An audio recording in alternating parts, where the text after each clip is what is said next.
Penyidik Direktorat Reserse Kriminal Umum, Ditreskrimum, Polda Jabar telah menyerahkan berkas perkara Pegi Setiawan alias Perong ke Kejaksaan Tinggi, Kejati, Jabar, Kamis, 20 Juni 2024.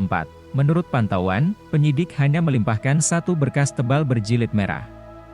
Berkas tersebut diterima oleh petugas Kejati Bagian Pelayanan Terpadu Satu Pintu, PTSP, Kabid Humas Polda Jabar, Kombes Pol Jules Abraham Abbast mengatakan, berkas perkara untuk tersangka Pegi yang diserahkan ke jaksa itu, baru tahap pertama. Ya, jadi untuk tahap pertama saat ini kami menyerahkan berkas. Sudah ada para penyidik yang menyerahkan ke pihak kejaksaan, ujar Jules Abraham Abbast, Kamis, 20 Juni 2024, nantinya.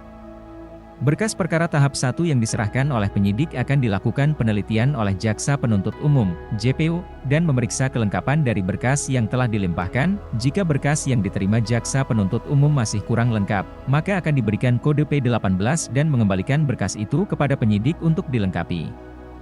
Jika pemeriksaan berkas telah lengkap, Jaksa Penuntut Umum akan memberikan kode perkara P21. Itu artinya, perkara akan diproses tahap 2 penyidikan, Liga Akbar cabut BAP, jadi harapan untuk Pegi, pencabutan berita acara pemeriksaan, BAP, oleh saksi kunci Liga Akbar pada kasus pembunuhan Vina dan Eki tahun 2016 di Cirebon, Jawa Barat, baru-baru ini dipandang meringankan hukuman Pegi Setiawan.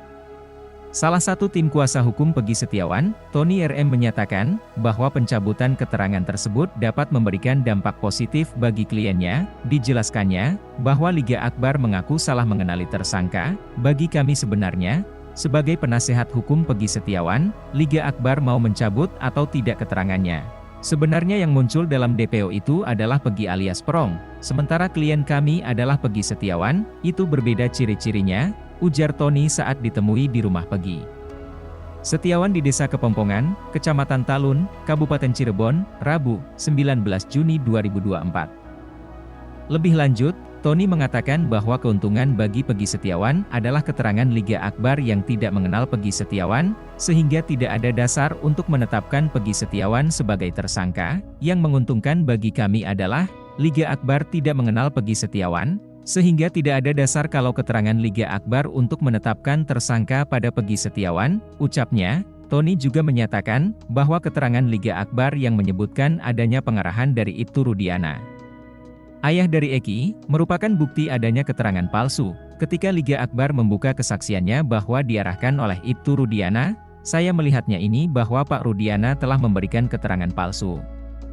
Pada kasus pembunuhan anaknya tersebut, jelas dia, dengan adanya keterangan palsu dari Ibtu Rudiana, Tony menyebut, bahwa Rudiana dapat dijerat dengan pasal berlapis. Pak Rudiana ini bisa dilaporkan dengan pasal 317 KUHP tentang pengaduan palsu. Selain itu Pak Rudiana yang telah menekankan kepada saksi-saksi maka Pak Rudiana termasuk kepada perintangan penyidikan atau obstruction of justice. Oleh karenanya Pak Rudiana bisa dilaporkan juga dengan pasal 221 KUHP tentang perintangan penyidikan. Katanya, seperti diketahui, kasus ini terus bergulir dan pencabutan BAP oleh Liga Akbar menjadi poin penting dalam menentukan nasib hukum Pegi Setiawan.